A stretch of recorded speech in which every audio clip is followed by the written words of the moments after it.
Sekarang tugas Anda adalah sebagai seorang tokoh agama meluruskan kalau saya salah bahwa Kristen menyembah manusia. Titik. Pertanyaan saya Anda tidak sentuh. Kenapa Anda panik? Anda hanya menyerang pribadi saya. Anda mengaku hebat, mulut lebar, ngomong so hebat tentang Kristen. Tapi apa yang Anda utarakan sekarang? Kutanya Anda, firman pertama yang diterima Yesus, wahyu pertama, Anda nggak bisa jawab. Anda hanya curhat. Habis itu, nanti Anda monolog di channel Anda. Tantang-tantang saya, sebut-sebut saya. Anda ingin membahas tentang konsili atau membahas tentang Yesus yang Anda katakan 100% manusia, 100% Tuhan. Atau Anda ingin menjadi murid saya? Anda nggak bisa mewarnai saya, Pak MYM. Saya juga ini apologet. Anda nggak perlu tahu saya sekolah di mana. Karena dalam diri saya ada Roh Kudus yang membimbing saya tentang kebenaran. Paham?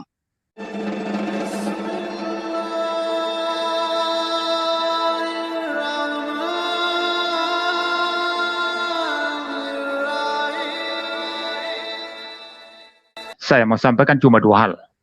Yang pertama, keyakinan Kristen bahwa Yesus adalah Allah 100%, ya. Allah ya, dalam pengertian di sini kalau bahasa Ibrani-nya Elohim, dalam bahasa apa namanya itu Aramaiknya itu Allah, ya. Lalu dalam bahasa Arabnya itu Allah, dalam bahasa Yunani-nya itu Theos, dalam bahasa Inggrisnya itu God, dan Indonesianya itu adalah Allah.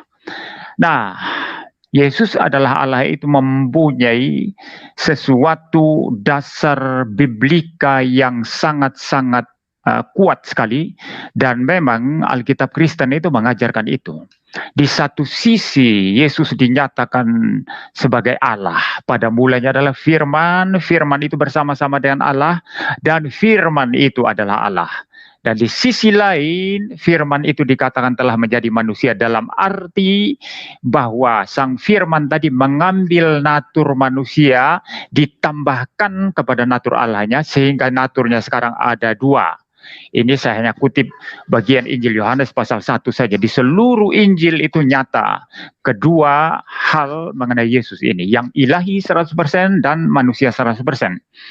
Ya, nanti akan saya elaborasi di dalam debat ini mengenai poin ini. Poin kedua yang penting yang Suma harus memberikan klarifikasi dan memberikan satu respons malam hari ini adalah apa? Bahwa selama ini saya mengamati entah Suma, entah Nandar, entah Rifa, entah yang lain-lainnya itu polemikus Islam, selalu gagal paham dan tidak pernah memahami doktrin Dwi Natur Kristus. Suma berulang-ulang saya mendengar dia berkata, dari Logos yang adalah Tuhan berubah jadi manusia. Tidak ada pandangan Kristen seperti itu. Tuhan berubah jadi manusia itu salah, itu tidak ada itu. Lalu kemudian manusia berubah lagi jadi Tuhan, itu konyol sekali, itu bukan pandangan Kristen dan tidak ada dasar Alkitabnya. Ya. Kemudian juga gagal di dalam mencampur adukan keduanya. Kalau kalau Yesus itu Tuhan, kenapa mati di kayu salib? Nah, ini pertanyaan yang konyol sekali dan tidak relevan. Karena yang mati di salib itu adalah kemanusiaan Yesus, bukan ketuhanan Yesus, ya. Nah, karena problem ini, maka saya melihat seluruh polemikus Islam termasuk Bang Suma ini yang tidak berani menongolkan wajahnya, ya. Mungkin kurang ganteng dari saya hingga Anda menongolkan wajahnya begitu, ya. Ya, jadi Bang Suma ini sering salah kaprah dan menyerang salah kaprahnya sendiri begitu. Maka malam hari ini saya minta, dan ini harus dapat respons dari Suma. Dia terlebih dahulu menyajikan apa pandangan Kristen tentang Dwi Natur Kristus. Bila perlu merujuk kepada Konsili Kalsedon. Bila perlu merujuk kepada, kalau bisa ya, kalau dia mampu. Kalau tidak mampu, yang penting menjelaskan dengan benar saja. Tapi kalau mampu silahkan merujuk kepada bapak-bapak gereja, entah terserah Athanasius atau Augustinus, ya, atau tokoh-tokoh abad pertengahan seperti Aquinas, ya, atau yang lainnya seperti itu, atau tokoh-tokoh reformator atau teolog-teolog yang ada. Dan setelah dia betul-betul merepresentasikan pengajaran Kristen mengenai Yesus 100% Allah 100% manusia, baru boleh menyerang. baru boleh mengkritisi. Saya siap mempertahankan. Tetapi kalau dia membuat karikatur, ya, tetap membuat karikatur tentang Dwi Natur Kristus, lalu yang diserang itu karikatur dia sendiri, saya bagaimana bisa menjawab? Cuma sedang menyerang salah paham dia sendiri. Misalnya tadi itu contoh nyata. Tuhan berubah jadi manusia. Tidak ada itu pemahaman Kristen seperti itu. Kalaupun engkau menganggap itu Yohanes 1 ayat 14 yang mengatakan firman itu telah menjadi daging, orang Kristen tidak menafsir seperti itu. Cuma yang menafsir seperti itu, bahwa Allah itu atau Tuhan itu berubah menjadi manusia. Tuhan tidak pernah berubah jadi manusia. Tuhan adalah Tuhan, manusia adalah manusia. Maka yang benar adalah Yesus itu mengambil natur manusia ditambahkan kepadanya. Sehingga naturnya ada dua. Dua ini berbeda, tapi bersatu dalam satu pribadi logos. Nah, maka sebelum menyerang, saya minta Suma harus dulu menjelaskan, ya, paling tidak beberapa menit, apa yang Kristen percaya tentang doktrin Divinatur ini. Kalau itu sudah beres, baru boleh serang. Kalau tidak, nanti akan pembicaraannya melenceng kemana-mana dan sama sekali tidak relevan. Maka nanti saya akan terus bertanya, menginterogasi, ya, pengetahuan Bang Suma ini tentang doktrin Divinatur Kristus. Kalau seumpamanya sekarang kita berdebat tentang kenabian Muhammad misalnya, saya tidak bisa mengarang-arang sendiri tentang kenabian Muhammad. Saya mesti belajar itu dari buku-buku teologi Islam yang sangat bisa dipercaya, dan saya sendiri bahkan harus dengar Suma, apa yang dikatakan Suma tentang kenabian Muhammad. Berdasarkan pengertian itu, apa yang dikatakan Suma, baru saya boleh menyerang. Tapi Suma selama ini seluruh polemikus Islam sama sekali tidak merepresentasikan itu.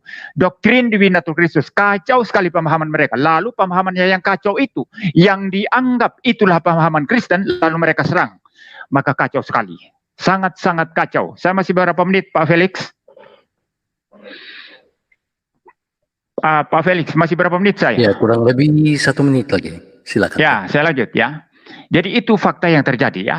Maka dalam debat malam hari ini tidak boleh terjadi seperti itu. Kalau tetap ada misrepresentasi atau merefleksikan secara salah iman Kristen nanti lalu diserang, saya akan meluruskan itu. Saya akan meluruskan. Kristen bukan seperti itu.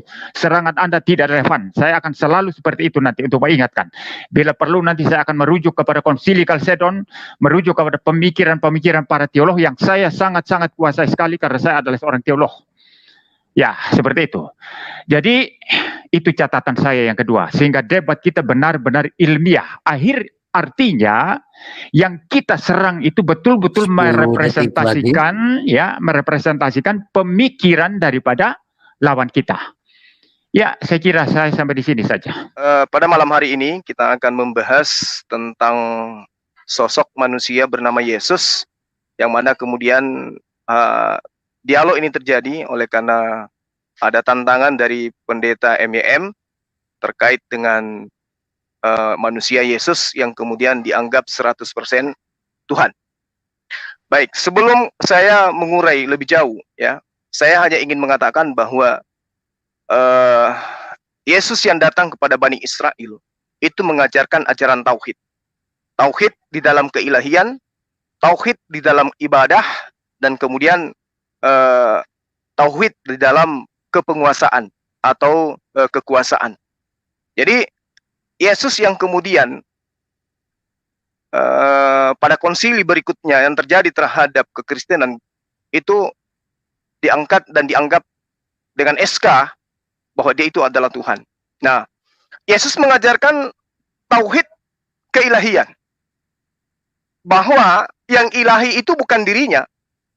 Di dalam Markus 12 sampai nomor 23, 28 sampai nomor 32 jelas diterangkan di sana bahwa ketika orang-orang Torah, penganut Torah, ahli Torah mendengar Yesus dan orang-orang Saduki bersoal jawab tentang dirinya, bahwa dirinya itu adalah pengajar, dia adalah guru. Nah, maka kemudian Yesus ditanya oleh orang-orang yang ada pada saat itu, hukum manakah yang paling utama? Ya, jadi ketika Yesus ini yang seharusnya mengatakan dirinya adalah ilahi, justru pada saat itu dia tidak mengatakan itu. Dia mengatakan hukum yang utama adalah Shema Israel, Adonai Eloheinu, Adonai Ahad.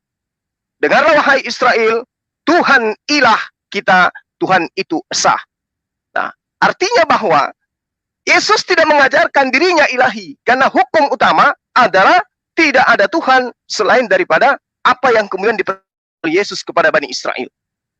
Lalu kemudian di dalam ajaran Yesus, setiap kali hari dia masuk ke dalam sinagoge, tentu yang dia bacakan adalah kitab-kitab terdahulu, bukan kitab perjanjian baru, tapi perjanjian lama.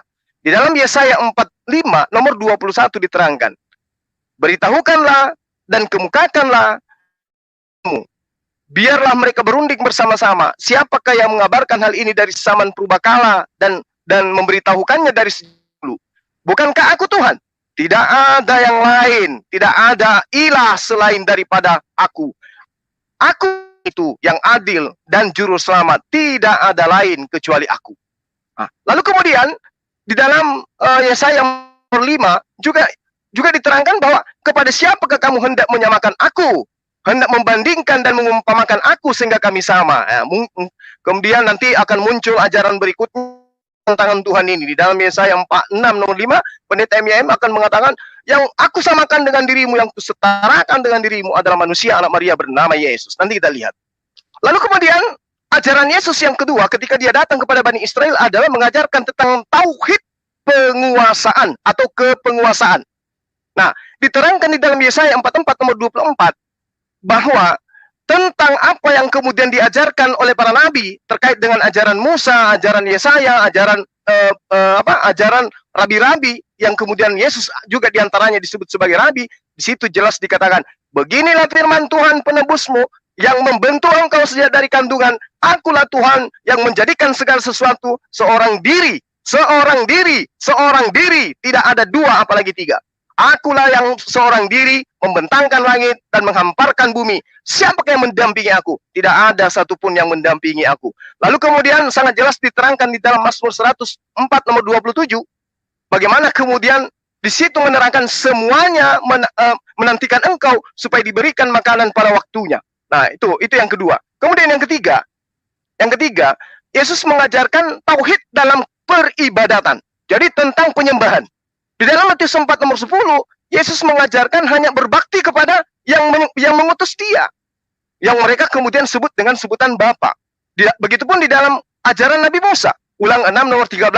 Ya, engkau harus takut akan Tuhan ilahmu. Kepada dia haruslah engkau beribadah dan demi namanya haruslah engkau bersumpah. Nah, intinya adalah bahwa ketika kita memahami bahwa Yesus sendiri mengajarkan tentang tauhid, mengajarkan tentang dirinya bukan Tuhan, mengajarkan tentang Tuhannya itu hanya satu, muncul kemudian pengajaran yang mengatakan Yesus 100% Tuhan dan Yesus 100% bukan Tuhan. Nah, kenapa demikian? Karena hal ini diputuskan pada konsili Efesus Juni 431, 400 tahun kurang lebih setelah Yesus itu terangkat ke langit. Dan ini disponsori oleh Kaisar Romawi Theodosius II. Ini harus dipahami nih, bahwa SK terangkatnya Yesus yang tadinya bukan Tuhan menjadi Tuhan 100%, itu datangnya setelah 400 tahun kemudian, dan sekarang diimani oleh orang-orang Kristen, oleh teman-teman kita yang ada di Indonesia. Tapi sebagian. Nah, dikatakan bahwa oleh karena itu kita mengakui bahwa Tuhan Yesus Kristus, anak tunggal Tuhan, sebagai Tuhan yang sempurna 100%, sekaligus manusia yang sempurna 100%. Jadi boleh saya mengatakan, Yesus itu menurut konsili di Efesus Juni 431, Yesus itu 30 detik. Oke. Lanjut. Oke.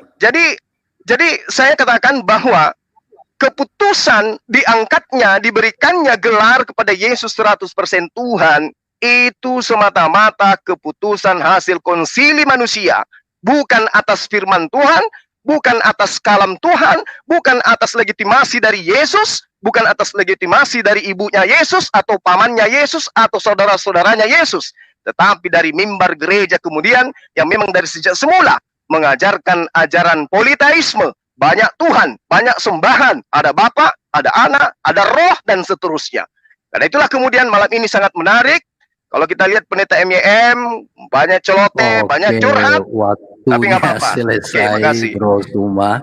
Ya, terima moderator kasih. bisa nggak timernya ditampilkan supaya saya tahu untuk mengukur waktu saya gitu. Iya, saya memang Masalahnya nggak saya bisa. Saya tidak Waduh. bisa tampilkan karena saya kan maksudnya tidak di itu. Jadi, tapi saya tetap pegang timer di sini.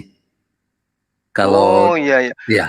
iya, saya tetap Apa akan bisa konsis ini dengan Bang? waktu. Bisa nggak satu orang dari Muslim diangkat untuk menjadi ini yang ngatur timer gitu?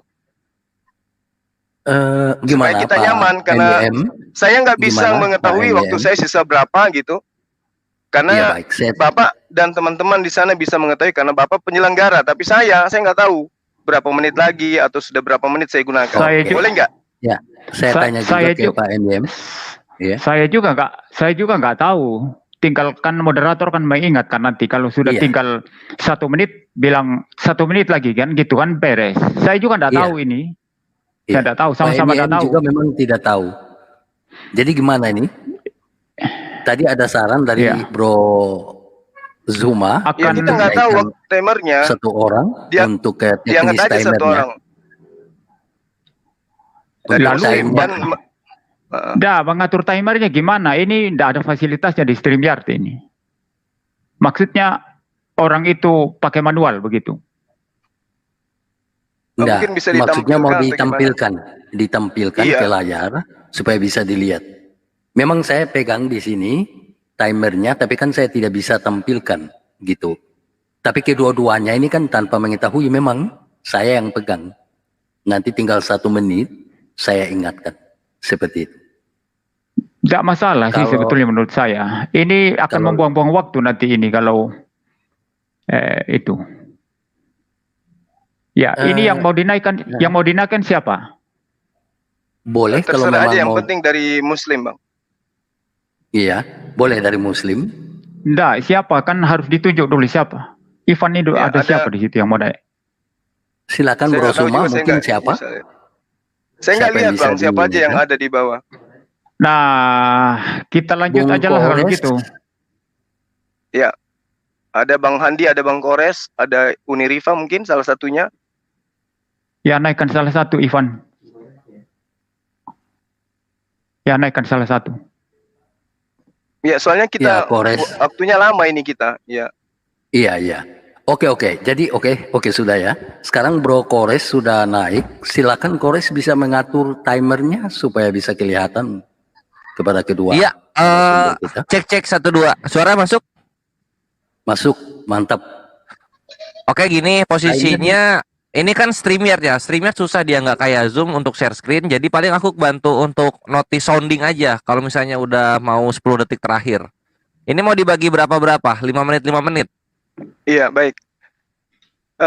Sebenarnya saya tidak mendengar baik tadi dari paparan dari Pak MYM ya. Tapi nggak apa-apa. Itu disebabkan karena jaringan saya memang ada gangguan. Saya lagi di gunung.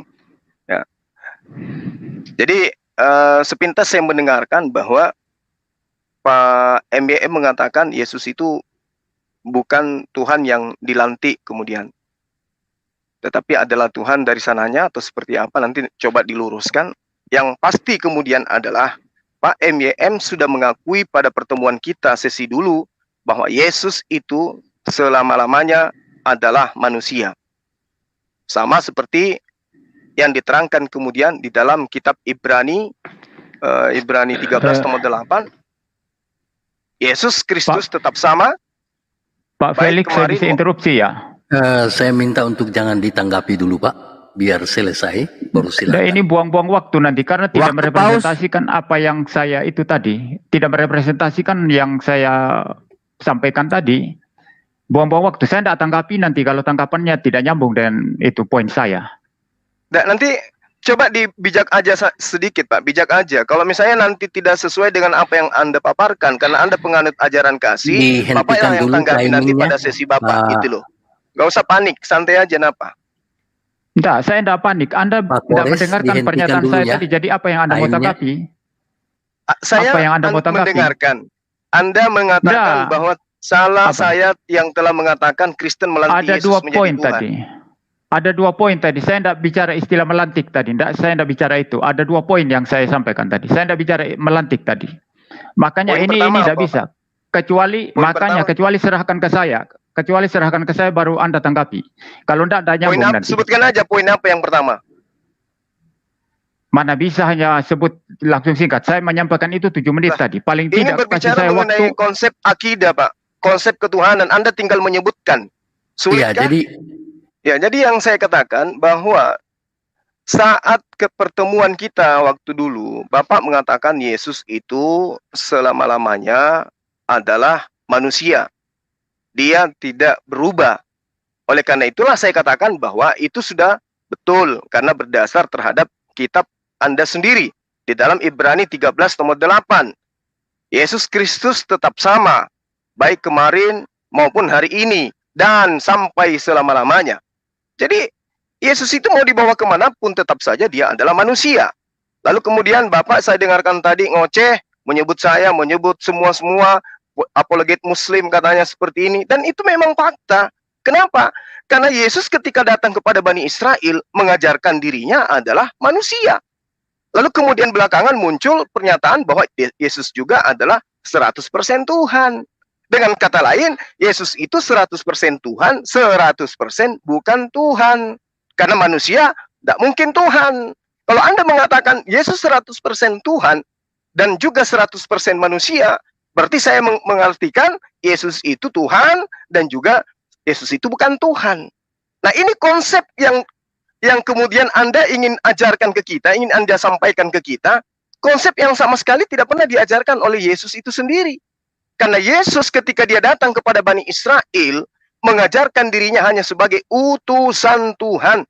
Dia tidak pernah mengajarkan bahwa akulah Tuhan itu sendiri. Nah, ini yang ingin saya katakan kepada Bapak. Bahwa ketika Bapak mengatakan Yesus itu selama-lamanya adalah manusia, maka sebenarnya Bapak salah untuk memilih tema. Karena memang Yesus itu adalah manusia. Selama-lamanya dia adalah manusia. Dan dia tidak akan pernah berubah menjadi apapun. Dia adalah manusia, selamanya dia menjadi manusia, dan sampai kapanpun dia akan menjadi manusia. Nah, yang keliru kemudian adalah yang menyembah manusia ini. Kenapa? Karena ketika Yesus itu datang kepada Bani Israel, dia memperkenalkan dirinya sebagai utusan Tuhan, dan bukan Tuhan itu sendiri. Dengan kata lain, anak Maria itu 100% Tuhan, manusia, yang kemudian setelah dia terangkat ke langit, muncul SK yang mengatakan dia juga 100% Tuhan. Ini menyalahi ajaran Yesus. Oleh karena itulah kemudian Yesus mewanti-wanti kepada pengikutnya yang asli, pengikutnya yang asli tabinya ya, bahwa waspadalah kepada orang Farisi, ahli Torah, mereka yang kemudian membawa-bawa namaku. Percuma mereka ya memujiku, sementara pekerjaan yang mereka lakukan adalah perintah manusia. Ini pernyataan Yesus itu sendiri. Berarti di tengah keberadaan Yesus akan muncul oknum-oknum yang akan mengajarkan sesuatu yang menyimpang daripada apa yang diajarkan oleh Yesus. Sementara Yesus ketika ditanyai oleh orang-orang sesamanya, bagaimana engkau mengatakan aku baik? Hanya ada satu yang baik, yaitu jika engkau ingin memperoleh hidup yang kekal, maka lakukan segala perintahnya. Perintah siapa? Perintah Tuhan yang mengutus Yesus. Dan ketika kita menyelidiki, tidak ada satupun perintah Tuhannya Yesus untuk mendudukkan Yesus sebagai Tuhan 100%. Yesus murni adalah manusia tanpa ada embel-embel 1%, 2%, 3%, apalagi sampai 5, apalagi sampai 2, apalagi sampai 100%. Jadi ini adalah satu pemahaman yang tidak punya makna sebenarnya. Yesus manusia 100%. Kemudian di waktu yang bersamaan juga dia 100% Tuhan. Apa maksudnya? Apa maksudnya nih? 100% dia Tuhan, 100% dia bukan Tuhan. Nah, pertanyaan saya kepada Bapak, kalau Yesus itu 100% Tuhan, 100% manusia, apakah salah kalau saya mengatakan Roh Kudus itu 100% Tuhan, 100% burung merpati? Silakan Anda tanggapi. Masih 30 detik. Nah, inilah dia. Kalau kita nggak ada timer, makanya saya itu sukanya di Zoom, Pak. Kalau di Zoom kita aman. Kita bisa menggunakan waktu semaksimal mungkin. Oke, nggak apa-apa. saya tegaskan kepada Bapak, siapa dan kapan ada ajaran Yesus itu 100% Tuhan? Kalau dia 100% Tuhan, maka burung merpati juga 100% Tuhan, 10 detik. 100% burung merpati. Oke, silakan. Sip. Waktu habis. Baik. Ya, demikian apa yang disampaikan oleh Bro Suma. Ada dua hal. SK Konsili ya.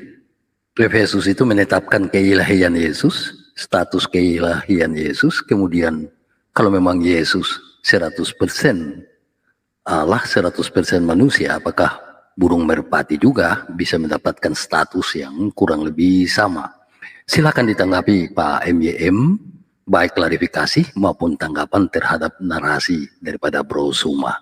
Waktu akan berjalan ketika Pak MYM berbicara. Dipersilakan Pak MYM. Ya, baik. Sudah terlihat dari awal bahwa Suma ini sangat-sangat tidak akademik dan sangat-sangat tidak ilmiah ya. Jadi dia menanggapi apa yang dia tidak tahu apa-apa dari saya. Sudah, itu tipikal mereka-mereka ini seperti itu. Ya, jadi tadi dia akui bahwa dia tidak mendengarkan apa yang saya katakan karena ada gangguan-gangguan. Lalu dia bilang saya cuma tangkap saja bahwa MYM bicara tentang Yesus dilantik. Kapan saya bicara Yesus dilantik tadi? Itu ngarang kamu itu Suma.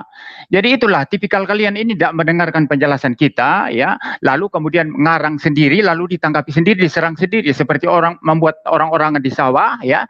Lalu kemudian dipukul sendiri, lalu merasa menang sendiri, lalu sorak-sorak sendiri. Ha gitu ya. Lucu kalian ini.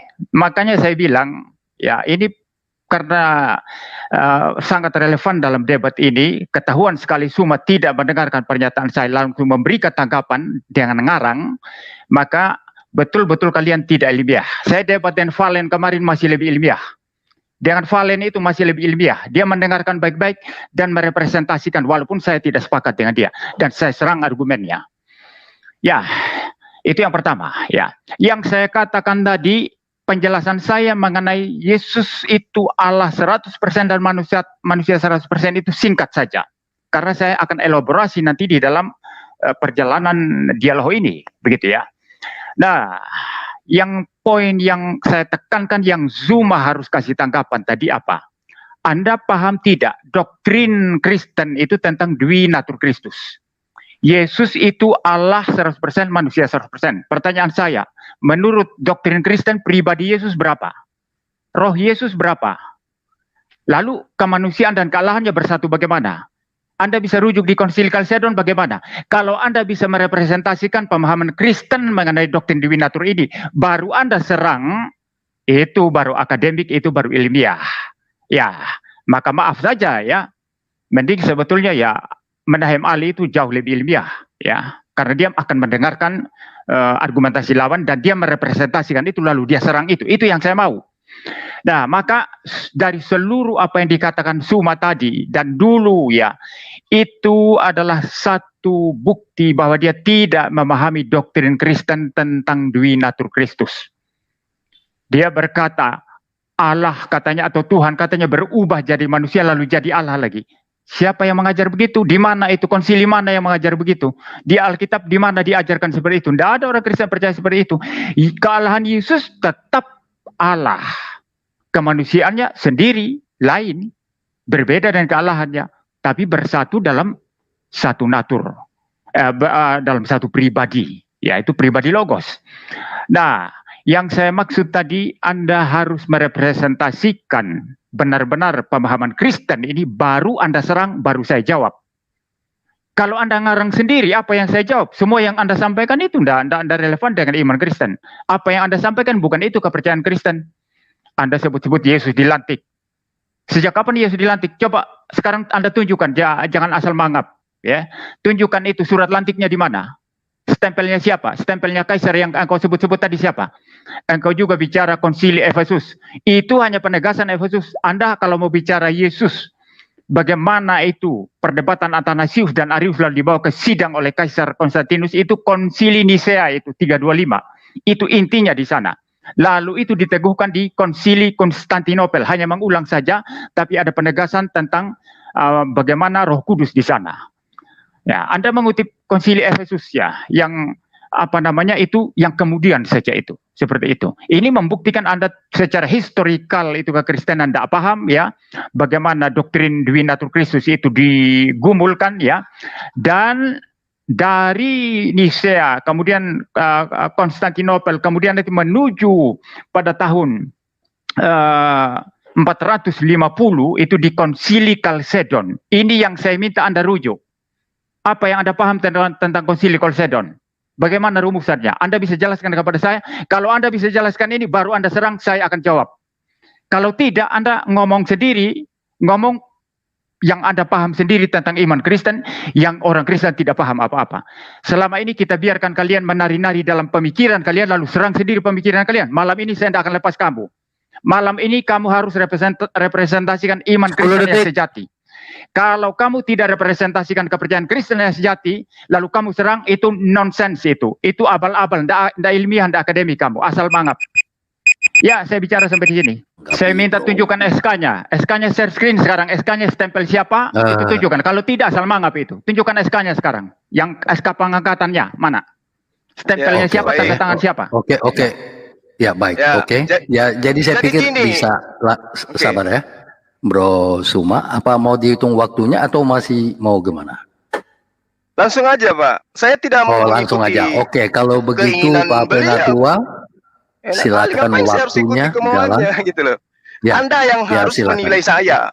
Saya yang menilai agama Anda, yang harus Anda luruskan. Jangan warna Anda minta ke saya harus mengikuti warna Anda. Berbicara mengenai ilmiah percuma, mau ilmiah seapapun ilmiahnya Anda, faktanya Anda menyembah manusia, itu yang Anda harus patahkan. Masalah Konsili Kalsedon menjadi penyebab lahirnya skisma di dalam Katolik, itu bukan urusan saya.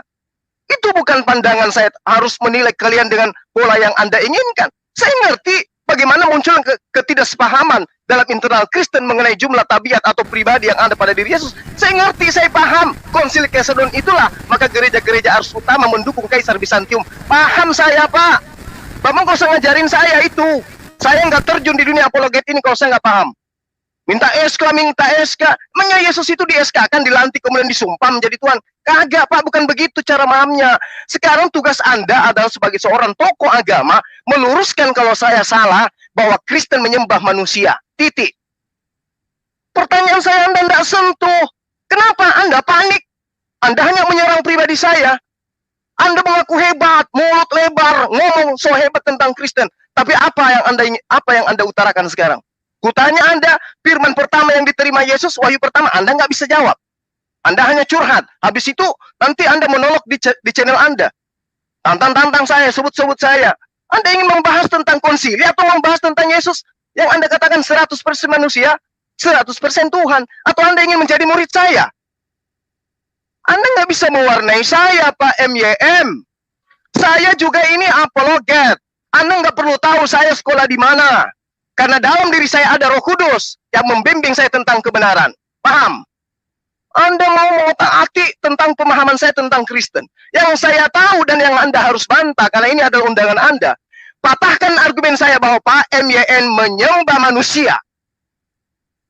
Nggak usah Anda sembunyi di balik pengetahuan Anda. Saya pun kalau Anda berbicara mengenai agama saya tidak minta Anda untuk di mana kau sekolah, apa yang kau pahami tentang tauhid, apa di mana kitab apa yang kau pelajari. Nggak begitu cara dialog, Pak. Sekarang kalau Anda nantang saya, berarti saya punya nilai di mata Anda. Nilai saya itu Anda rontokkan. Jangan Anda pakai cetakan Anda untuk kemudian membentuk saya. Tidak bisa begitu.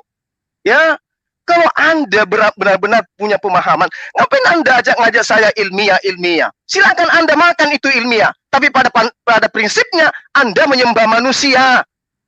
Apa gunanya ilmiah? Kalau faktanya pada iman Anda, kedudukan Anda sebagai penyembah manusia, itu yang Anda harus patahkan. Yesus yang manusia, 100% manusia, dianggap 100% Tuhan. Anda ingin cari dari mana konsep itu? Karena Anda sendiri sudah belajar. Saatnya sekarang Anda meluruskan, mengajarkan ke saya. Jangan justru saya yang ngajarin Anda. Jawab pertanyaan saya tadi, Pak. Kalau Yesus yang adalah manusia, yang punya anus, punya kelamin, Anda tuhankan karena Anda punya konsep, dia juga ada 100% Tuhan. Saya kasih kepada Anda Burung merpati juga yang datang ketika Yesus itu dibaptis, berarti dia juga adalah 100% Tuhan. Berarti Roh Kudus 100% Tuhan, Roh Kudus juga 100% burung merpati. Ini agama apa ini? Menuhankan burung merpati.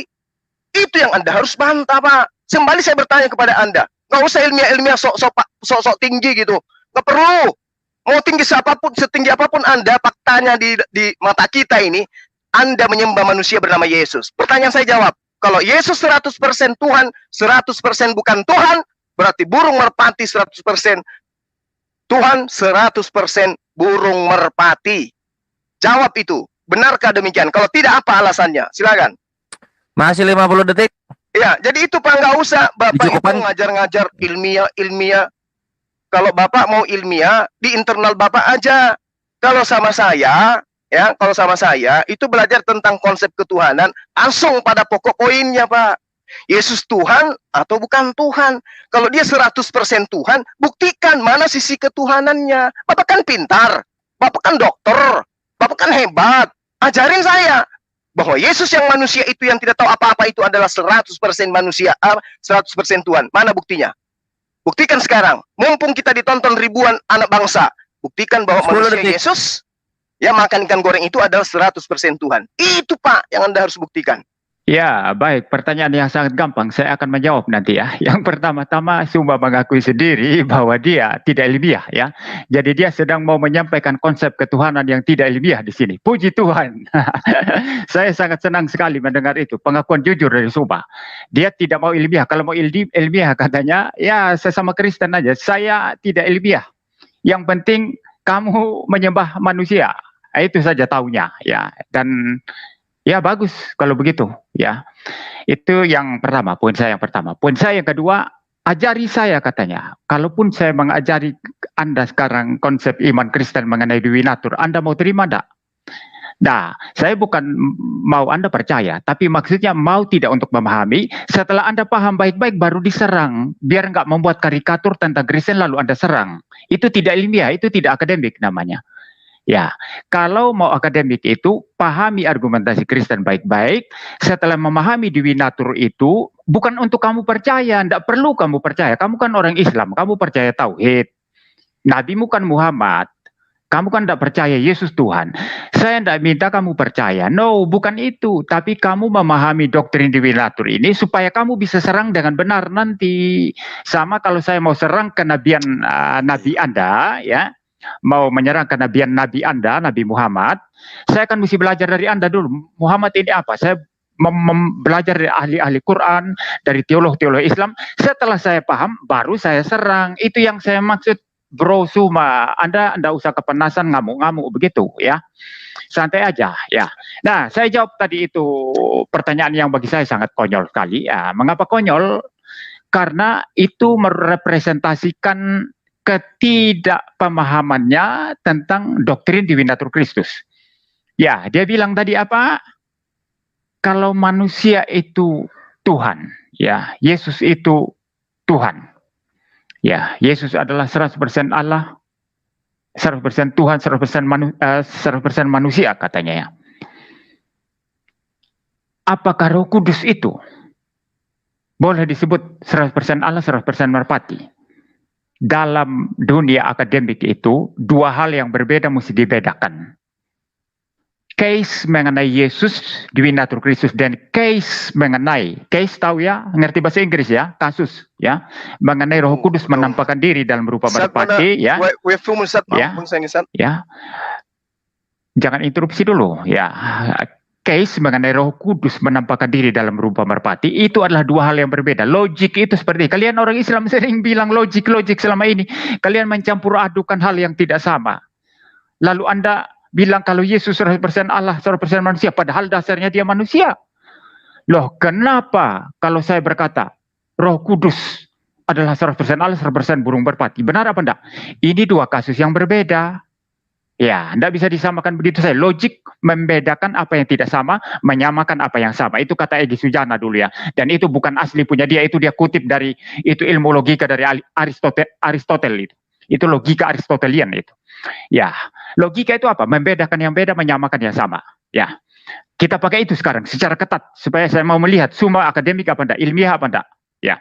Nah, sekarang Yesus makan ikan. Itu manusianya semua. Kita enggak berkata Yesus yang berjalan di bumi itu Allah.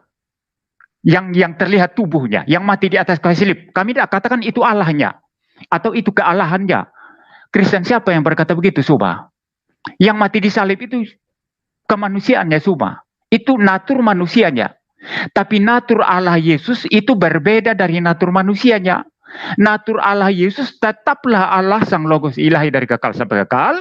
Natur manusianya itulah yang berjalan-jalan di bumi, ya, yang menderita di atas kayu salib, yang bisa makan ikan goreng, itu natur manusianya. Karena memang Yesus ada dua natur yang berbeda yang tidak bisa dicampur baur.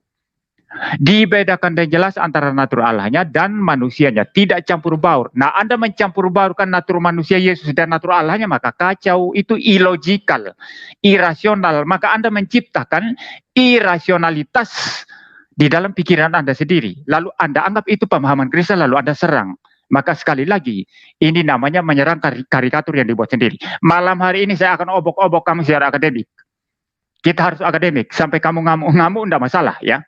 Saya akan akademik sekali malam hari ini. Saya akan pakai ketat hukum logika. 10 detik. Law of non contradiction.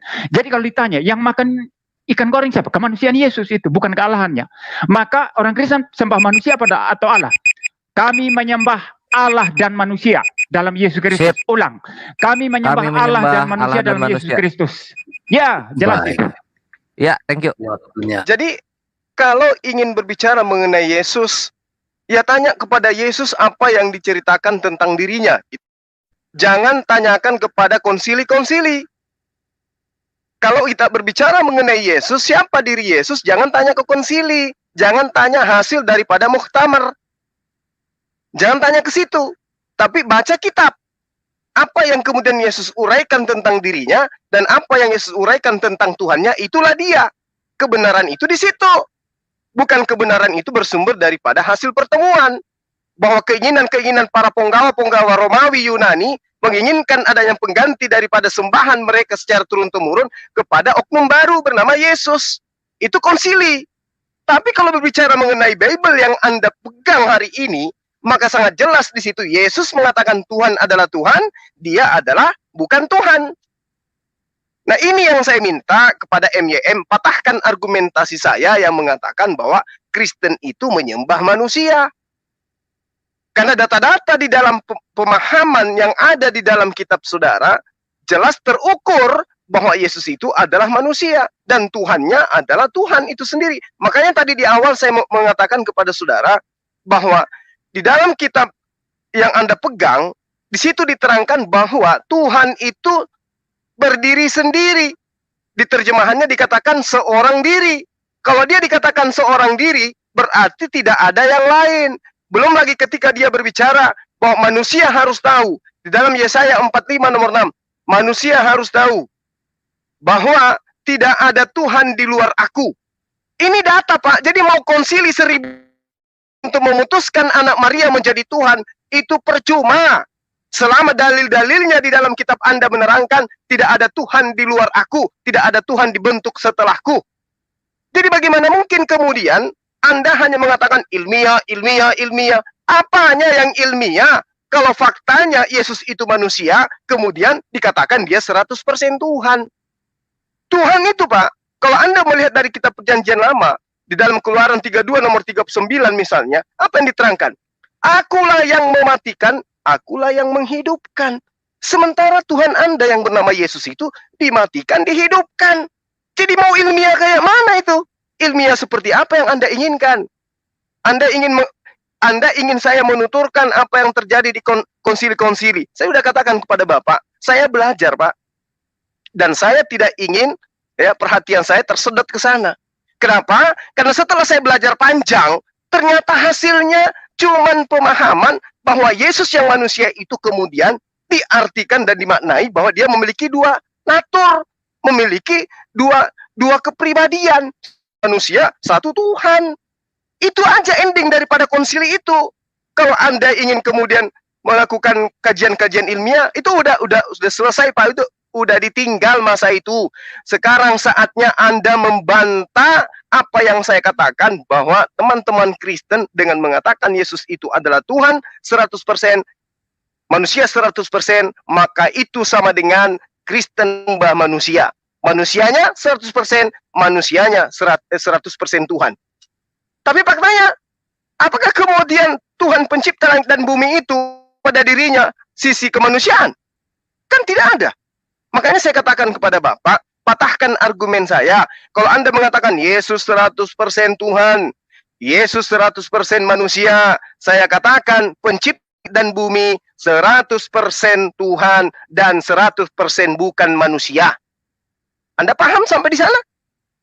Ketika Yesus kemudian mengatakan dirinya bertuhan, menyembah kepada Tuhan, berdoa kepada Tuhan, disitulah buktinya bahwa Yesus 1% Tuhan pun tidak ada, apalagi 100%. Tugas Bapak sebagai orang yang ilmiah katanya, akademisi katanya, orang yang berpendidikan tinggi katanya, patahkan argumentasi saya. Oh, ketika Anda mengatakan, saya ulang lagi, ketika Anda mengatakan Yesus 100% Tuhan, Yesus 100% manusia, saya katakan tempat Yesus berdoa adalah 100% Tuhan dan 100% bukan manusia. Berarti Yesus ini Tuhan di mana dia, Pak? Di mana sisi ketuhanan Yesus ini? Sementara Tuhan yang mengutus Yesus tidak ada pada dirinya 100% sisi kemanusiaan. Kalau Yesus Anda katakan 100% Tuhan, mana itu? Dihasilkan dari konsili-konsili itu, Pak. Dari mimbar gereja itu, Pak. Tapi yang benar dari mimbar gereja. Yesus 100% utusan Tuhan. Oke, makasih. Ya, tadi saya berargumentasi menjawab pertanyaannya yang saya jawab tadi dengan tuntas. Dia tidak ada di sini, dia keluar ya. Jadi dia tidak mendengar ya. Apapun ya, adapun yang didengar dari Pak Felix itu hanya sedikit saja. Itu tidak menggambarkan seluruh argumentasi saya. Tadi yang dia bilang kalau Yesus itu 100% Allah, 100% manusia, padahal dia makan ikan katanya begitu kan? Maka bolehkah saya berkata Roh Kudus itu adalah Allah 100% dan merpati 100% begitu ya. Itu saya jawab dengan tuntas tadi, itu dengan cara yang sangat akademik, ilmiah dan logis ya, dan semua tidak mendengar itu. Jadi tanggapannya ini sebetulnya tidak merepresentasikan seluruh argumentasi saya tadi ya. Maka saya akan kembali menyampaikan argumentasi saya tadi ya dengan beberapa catatan tambahan ya, supaya semua membalas itu nantinya ya. Ya. Pertama, saya katakan tadi ya, orang Kristen ketika percaya Yesus adalah Allah 100% dan manusia 100%, itu kedua natur yang berbeda. Maka ketika Yesus makan ikan goreng, itu kemanusiaannya, bukan kealahannya. Maka mengambil kemanusiaan Yesus yang makan ikan goreng, lalu kemudian lihat dia makan ikan goreng, kamu bilang itu Allah. Ini sesuatu pertanyaan yang konyol. Karena memang kemanusiaannya yang makan ikan goreng, apa masalahnya? Itu memang manusia. Jadi Yesus dalam kemanusiaannya adalah manusia, dalam kealahannya adalah Allah 100%. Ini dua hal yang berbeda, yang tidak sama, yang masing-masing unik, bersatu dalam satu pribadi Yesus, pribadi Logos, dan tidak bercampur ya. Jadi keliru kalau melihat kemanusiaan Yesus lalu kemudian dibawa kepada kealahannya untuk membuktikan bahwa dia bukan Allah. Konyol sekali, sangat-sangat konyol. Mirip kalau begini ya. Kamu muriwali, kamu hanya tubuh saja, begitu ya. Kalau ada orang bilang, kamu itu tubuh, kamu daging tok kamu itu. Kamu hanya tubuh. Lalu saya bilang, saya punya jiwa di dalam diri saya. Saya ini tubuh dan jiwa. Nggak, kamu ini kan kelihatan tubuh saja. Jiwa mana? Nggak ada, nggak kelihatan jiwa. Itu tanganmu apa? Loh, yang kamu lihat tanganku ini adalah tubuh. Tapi yang jiwaku kamu nggak kelihatan. Kamu nggak lihat, begitu ya. Tapi ngotot mengambil tubuh untuk membuktikan bahwa tidak ada jiwa. Ini kebodohan. Dan banyak orang bodoh seperti itu. Saya tidak mengatakan semua bodoh ya. Tapi banyak orang bodoh seperti itu. Ya. Jadi kealahan Yesus lain, tersendiri, kemanusiaannya tersendiri. Maka tidak bisa dia makan ikan goreng jalan di bumi lalu engkau berkata, lihat dia jalan, itu membuktikan bukan Allah. Ngawur, salah. Lalu dia bilang tadi merpati ya. Itu case-nya berbeda. Logika itu, ilmu logika itu apa? Membedakan yang beda, menyamakan yang sama. Itu ilmu logika. Jadi case-nya beda, kasusnya beda. Kalau burung merpati itu penampakan itu. Penampakan itu. Ya, kalau penampakan itu bukan sesuatu wujud yang sesungguhnya secara natur. Tidak hanya penampakan. Seperti misalnya, kalau seseorang mempunyai kekuasaan atau kesaktian, lalu dia menampakkan diri dalam rupa yang lain, begitu ya. Itu hanya sekedar penampakan. Demikianlah Roh Kudus yang adalah Allah menampakkan diri dalam rupa merpati, tapi Roh Kudus bukan merpati. Tapi kalau Yesus itu mengambil natur manusia, itu sungguh-sungguh manusia, bukan hanya penampakan saja.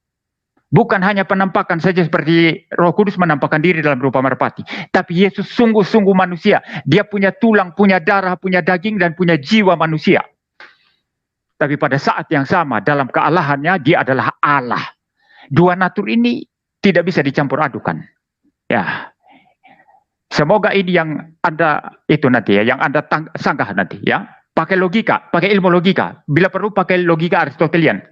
Maka saya akan membuat betul-betul akademik ini malam hari, dan akan terlihat nanti siapa yang akademik, siapa yang asal bicara, asal mangap. Ya, mengenai yang kau bilang, orang Kristen bilang Yesus itu Allah, bukti Alkitab mau tidak? Kamu tahu berapa Alkitab? Kamu kan cuma kutip-kutip Alkitab itu. Kamu kuasai Alkitab berapa banyak? Kamu kan hanya kutip-kutip Alkitab. Kalau Yesus adalah Logos, sang firman itu. Ya, dan Yohanes 1 ayat 1 mengatakan firman itu adalah Allah. Kamu bisa bantah itu tidak? Kamu bantah itu nanti. Ya. Kamu bisa bantah itu tidak? Firman itu adalah nanti. Allah. Ya. Habis. Jadi gini, Pak. Yang Bapak coba bangun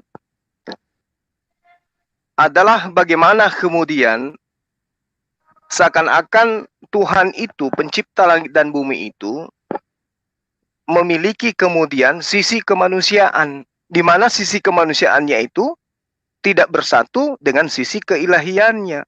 Tapi tema yang Anda ajukan ke kita, ke saya, Yesus 100% Tuhan, 100% manusia. Ini logika apa yang Anda gunakan? Ada manusia 100%, pada saat yang bersamaan dia juga Tuhan 100%. Sementara Tuhan yang diperkenalkan oleh Yesus, jangankan 100% manusia, 1% manusia pun tidak ada pada diri Tuhan yang diperkenalkan Yesus itu. Lalu dari mana? Dari mana gereja mendapatkan konsep ini?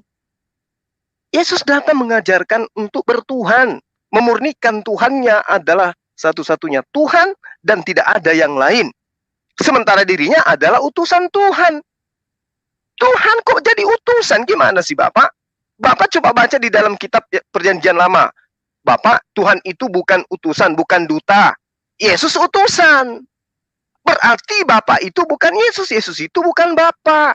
Yang menjadi permasalahan sekarang ini adalah ketika Bapak mengatakan anak Maria ini 100% Tuhan, 100% manusia. Nah, kalau Yesus yang adalah 100% manusia adalah juga 100% Tuhan, berarti Maria juga adalah 100% ibu Tuhan. Yakobus berarti adik 100% dari Tuhan. Dia adik Tuhan. Thomas adik Tuhan. Yudas juga adik Tuhan. Bahkan Yesus punya adik-adik perempuan, katanya berarti adik-adik perempuan juga itu adalah adik Tuhan. Gimana logika Anda? Apa yang Anda ingin jabarkan dengan pemahaman-pemahaman kayak begini? Sebagai orang yang cerdas, orang ilmiah, orang akademik. Yesus 100% Tuhan. Berarti ibunya 100% ibu Tuhan. Apakah pantas kemudian Tuhan itu beranak pinak? Tuhan itu berkembang biak? Tuhan itu bersilsilah? Tuhan itu kemudian punya kerabat? Ini konsep dari mana Bapak temukan? Sementara Yesus tidak pernah mengajarkan itu. Ya. Bahkan kalau Anda lihat di dalam kitab Anda, Kisah Para Rasul 2 nomor 22.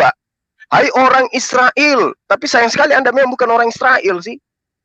Orang Israel diseru di dalam kitab Anda. Dengarkan perkataan ini. Yang aku maksud adalah Yesus.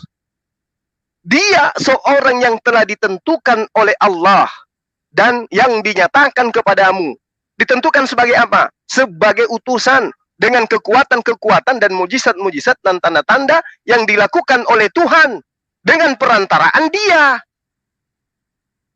Berarti apapun yang membuat Anda menjadikan Yesus 100% Tuhan padahal Dia manusia, ternyata perbuatannya, pekerjaannya, mukjizat-mukjizatnya, tanda-tandanya hanya digunakan oleh Allah dirinya sebagai perantara. Yang bekerja adalah Tuhan yang mengutus Dia, bukan Yesus itu sendiri. Jadi kalau Anda mengatakan Yesus adalah 100% Tuhan, Yesus 100% adalah manusia, gimana ceritanya? Ada manusia 100%, pada saat yang bersamaan juga dia 100% Tuhan. Apa yang Anda ingin jajakan di sini? Logika seperti apa yang Anda ingin bangun? Di saat ada Tuhan mati, di saat ada manusia mati, ternyata dia 100% Tuhan. Berarti 100% Tuhan mati. Atau Anda ingin mengatakan pada saat Yesus mati ketuhanannya off, seperti PLN gitu. Lalu pada saat apa Yesus itu Anda bisa katakan dia 100% Tuhan? Pada saat apa? Pada saat dia makan ikan goreng? Pada saat dia membangkitkan Lazarus? Atau pada saat dia ketakutan? Sehingga Anda berkatakan dia ada 100% Tuhan? Di mana? Jangan muluk-muluk 100% Tuhan, Pak IMM.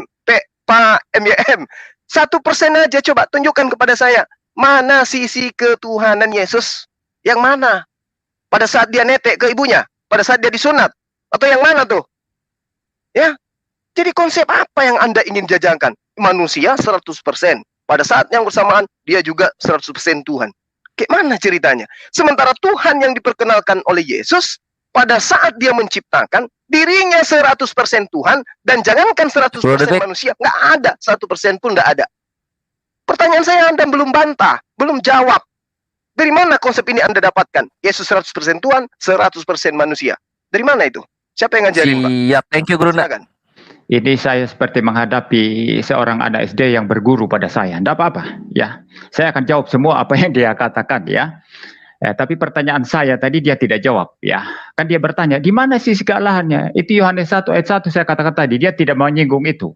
Dia sengaja melewatkan itu, apa dia lupa, apa pura-pura, saya tidak tahu, ya.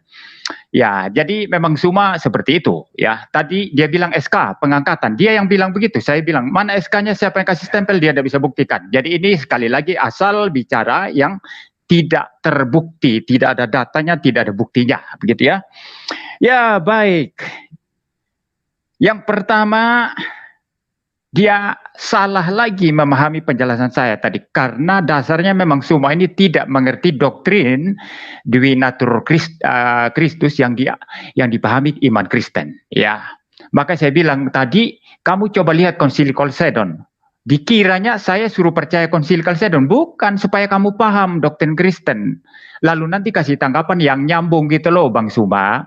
Bukan seperti sekarang ini, nggak nyambung semua yang kamu katakan tadi itu. Maka saya bilang, kalau saya mau belajar Islam atau mau mengkritisi kenabian Muhammad, Nabi Anda itu, saya pasti belajar sama kamu. Saya pasti baca buku-buku teologi Islam yang berbobot. Saya pasti tanya Menahem Ali. Setelah saya paham, baru saya serang. Nah, Anda yang Anda tidak punya itu, cuma, maka Anda tidak ilmiah, tidak akademik. Anda selalu menyerang karikatur yang Anda buat sendiri. Itu, ya. Lalu yang berikut ini, dia salah merepresentasikan apa yang saya katakan tadi.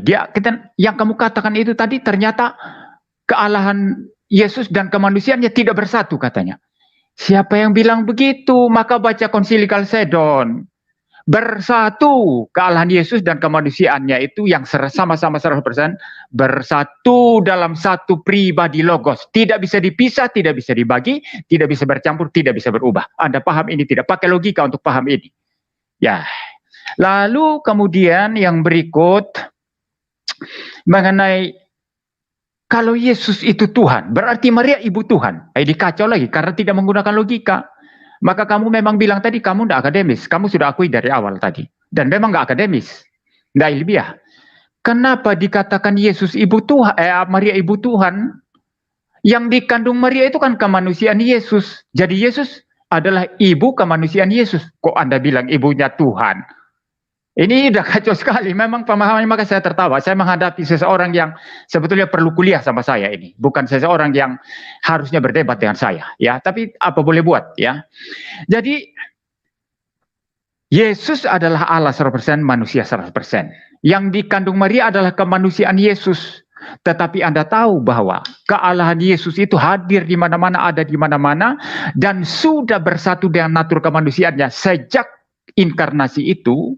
Ya, sejak pembuahan dalam rahim Maria terjadi, maka tentu saja nggak bisa dipisahkan antara natur Allah dan natur manusianya. Nggak bisa dipisah, bersatu, tetapi nggak bisa dicampur aduk seperti kopi susu, ya nggak bisa di confuse begitu, dan masing-masing mempertahankan identitasnya. Maka di sini yang dikandung Maria itu adalah kemanusiaan Yesus. Karena siapa yang bisa mengandung Allah? Allah tidak terbatas.